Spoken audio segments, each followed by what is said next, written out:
नमस्कार।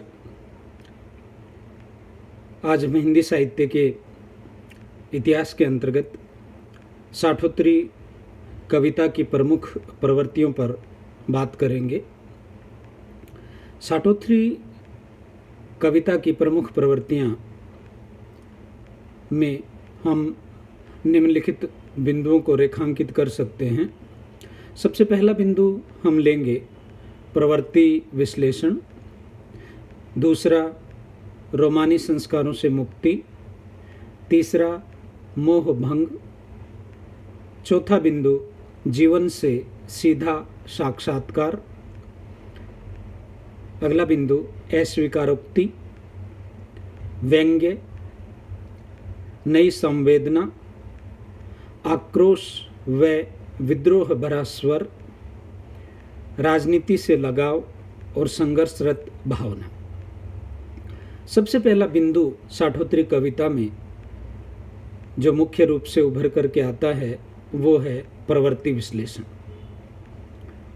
समकालीन जीवन की यथार्थ स्थिति से जन्य दबाव, तनाव और मानवीय संबंधों की निर्ममता की क्रूर अभिव्यक्ति हम साठोत्तरी कविता को मान सकते हैं। साठोत्तरी कविता वास्तव में व्यथित और पीड़ित मानव की चीख नजर आती है और इसीलिए हम साठोत्तरी कविता के विषय में कह सकते हैं कि यह वह कविता नहीं है। यह वह कविता नहीं है, यह केवल खून सनी चमड़ी उतार लेने की तरह है। यह केवल रस नहीं है, जहर है, जहर। साठोत्तरी कविता में हमें रोमानी संस्कारों से मुक्ति नजर आती है। साठोत्तरी कविता का जो परिवेश है वो परिवेश यथार्थ और दुखद है और इसी यथार्थ और दुखद परिवेश ने कवियों के मानस को हिला करके रख दिया है और इसीलिए साठोत्तरी कविता का कवि प्रेम को पहचानता ही नहीं। वह न केवल प्रेम को पहचानता नहीं है बल्कि प्रेम के घेरे को तोड़कर वह आक्रोशित भीड़ में घुस जाता है और वहाँ रोजमर्रा के जीवन में जो आमजन की समस्याएं हैं उन समस्याओं से जूझता हुआ कवि नजर आता है और इसीलिए कविता कुछ इस तरीके से बनती है कि बाजार में आज 6 छटांग की ही दाल मिली, बाजार में आज 6 छटांग की ही दाल मिली, प्याज भी चांदी की तरह तेज, 1.5 रुपए किलो। साठोत्तरी कविता मोह भंग की भी कविता है। तत्कालीन राजनीतिक परिस्थितियां, सरकार की निष्क्रियता, भ्रष्टाचार, अकाल, बेरोजगारी, भूखमरी, सांप्रदायिकता आदि ऐसे तत्व थे जिनसे जनता का मोह भंग हो जाना स्वाभाविक था और जनता के मोह भंग की यथार्थ अभिव्यक्ति है वो साठोत्तरी कविता में मिलती है और इसीलिए कवि लिखता है कि मैंने इंतजार किया, अब कोई बच्चा भूखा रहकर स्कूल नहीं जाएगा, अब कोई छत बारिश में नहीं टपकेगी। साठोत्तरी कविता जीवन से सीधा साक्षात्कार करती हुई हमें दिखाई देती है और इसीलिए साठोत्तरी कविता का कवि अपने वर्तमान परिवेश के प्रति प्रतिबद्ध नजर आता है और इसीलिए साठोत्तरी कविता का कवि ये लिखने पर मजबूर होता है कि अपने यहाँ संसद तेली की वह धानी है जिसमें आधा तेल आधा पानी है।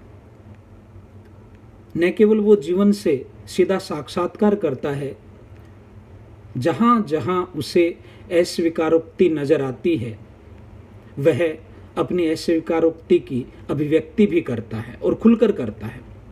साठोत्तरी कविता का परिवेश काफी भयावह परिवेश था, न केवल भयावह बल्कि थोथा और विसंगतिपूर्ण परिवेश था। उसके माथे पर, उसके चेहरे पर और मुख पर सर्वत्र ही अस्वीकारोक्ति हमें दिखाई देती है साठोत्तरी कविता के कवि की। और इसीलिए कवि ने लिखा है कि कवियों की शब्दावली में लिखे गए शांति के संयुक्त वक्तव्य हाइड्रोजन बम परीक्षण में बस फड़फड़ाते हुए कबूतर की मौत मर जाते हैं। और इसीलिए वर्तमान परिवेश की विसंगतियों ने कविता की धार पैनी करने के लिए व्यंग्य का रूप भी अख्तियार कर लिया है। और इसीलिए साठोत्तरी कविता की महत्वपूर्ण विशेषताओं में व्यंग्य भी एक विशेषता है। और वो व्यंग्य उपजा कहाँ से? स्वार्थपरता, नारेबाजी व भ्रष्टाचार ने हमारी शासन व्यवस्था को इतना हास्यास्पद बना दिया है कि कवि उनकी पोल खोलने पर उतारू नजर आता है। और इसीलिए वो व्यंग्यात्मक शैली में लिखता है कि मंत्री खिलखिलाता, कर बढ़ाता, भत्ते बनाता, पूंछ हिलाता, फिर आ रहा है मतदान पेटी के पास। नई संवेदना, परंपरागत सौंदर्य के स्थान पर साठोत्तरी कविता में नए मूल्य, नई संवेदना मिलती है। और ये संवेदना हमें प्रत्येक कविता में दिखाई देती है। इस नई संवेदना के साथ साथ साठोत्तरी कविता के कवियों का जो स्वर है वो स्वर भी आक्रोश व विद्रोह भरा स्वर नजर आता है। और ये आक्रोश और विद्रोह उपजा कहाँ से? ये उपजा समाज में व्याप्त असमानता, जड़ता, निष्क्रियता एवं विसंगतियाँ, उन विसंगतियों का आक्रोश भरा चित्रण है वो साठोत्तरी कविता में हुआ है। और इसी जड़ता, असमानता, निष्क्रियता और विसंगतियों ने आक्रोश का रूप अख्तियार कर लिया है। और इसीलिए साठोत्तरी कविता में साहस, क्षोभ, उत्तेजना की सफल अभिव्यक्ति हुई है। एक तरफ निराशा के स्वर में कवि कहता है कि कोई भी जगह नहीं रहने लायक, न मैं आत्महत्या कर सकता हूँ और न औरों का खून। और दूसरी तरफ जो ऊब है, उस ऊब में डूबा हुआ कवि कहता है कि मैं देखता रहा, हर तरफ ऊब थी, संशय था, नफरत थी, मगर हर आदमी अपनी ज़रूरतों के आगे असहाय था।